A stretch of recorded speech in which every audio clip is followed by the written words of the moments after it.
Ketahui berasal dari Kecamatan Bongomeme, Kabupaten Gorontalo.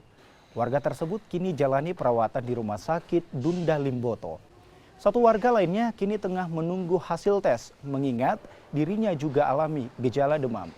Rumah Sakit Dunda Limboto tercatat sudah merawat 3 pasien demam berdarah sejak bulan Agustus 2022 lalu.